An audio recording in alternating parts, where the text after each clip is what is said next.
അക്ബറിനെ നമ്മളെല്ലാരും നോട്ട് ചെയ്യുന്നുണ്ട്. Akbar, my God, he's A wonderful player. നല്ലൊരു പ്ലെയർ ആണ് അക്ബർ. വളരെ ടാക്ടിക്കലി പ്ലേ ചെയ്യുന്ന ഒരു ഗെയിമറാണ് നമ്മുടെ സ്വന്തം അക്ബർ.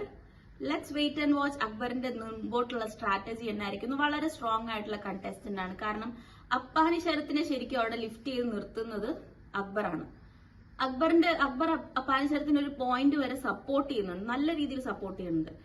ഇല്ലാന്നുണ്ടെങ്കിൽ അപ്പാനി ശരത്ത് എപ്പോഴേ പുറത്താണ്. കാരണം സ്വന്തമായിട്ട് വലിയ ഗെയിം പ്ലാനും സ്ട്രാറ്റജിയും ഒന്നും ഇല്ലാത്തതാണ്.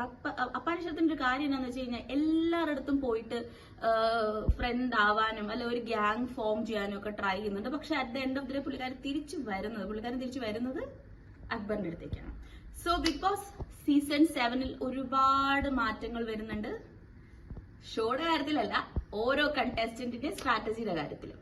So let's wait and watch എന്തായിരിക്കും വരുന്ന ദിവസങ്ങളിൽ സംഭവിക്കാൻ പോകുന്നതെന്ന്. And for more updates and videos come back to the creative bench.